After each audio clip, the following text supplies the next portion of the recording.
أهلا وسهلا طلاب الأعزاء طلاب الصف الأول الإعدادي مع حل التقييم الرابع لمادة العلوم. السؤال الأول بيقول: ما المقصود بكل من الأدلة؟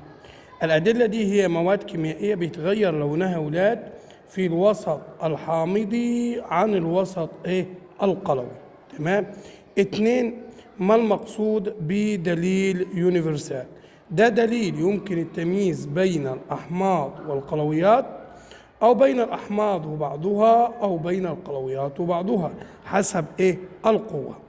الرقم الهيدروجيني ده مقياس مدرج بأرقام تتراوح من 0 ل 14، يستخدم لتحديد حامضية وقاعدية المحاليل.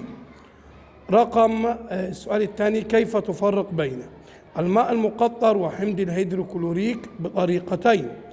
عن طريق دوار عباد الشمس. الماء المقطر لا يتغير لونه إلى الأحمر أو الأزرق، وباستخدام دليل بي اتش بردك أولاد الماء المقطر هيساوي 7، معنى ذلك أنه هو متعادل.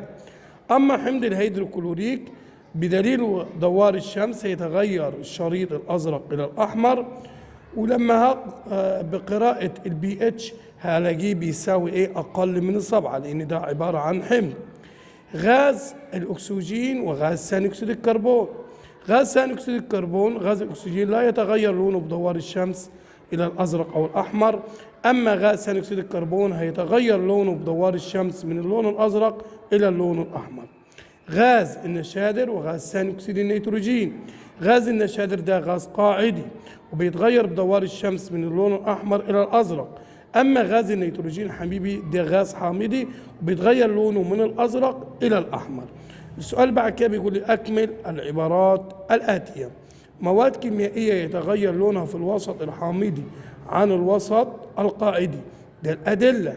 طب مثل الأدلة دي: دليل صبغ دوار الشمس.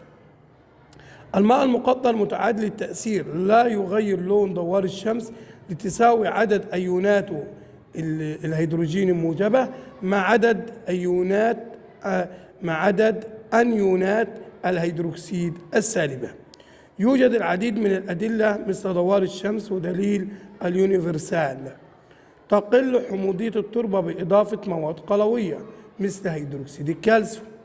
تكون قيمة الرقم الهيدروجين الأحماض أقل من 7، بينما في القلويات أكبر من 7.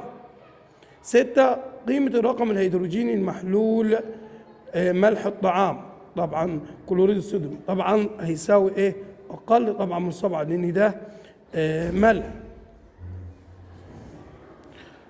رقم 7: تقاس قيمة الرقم الهيدروجيني بدقة بجهاز بي اتش متر. من الغازات الحامضية غاز ثاني أكسيد الكربون وثالث أكسيد الكبريت. الغاز القاعدي الوحيد طبعا غاز النشادر NH3. من الغازات المتعادلة دوار الشمس H هي غاز الهيدروجين وغاز الأكسجين. هنا بيقول لي يا أستاذ تكون قيمة الرقم الهيدروجين لمحلول كلوريد الصوديوم بتساوي 7، لأن ده يا أولاد بيكون متعادل. تمام. أشكركم لحسن استماعكم، ولنا لقاء متجدد. كل رجائي من طلاب الأعزاء الاشتراك في القناة وتفعيل زر الجرس لكي تصل فيديوهات لأكبر عدد ممكن. والسلام عليكم ورحمة الله وبركاته.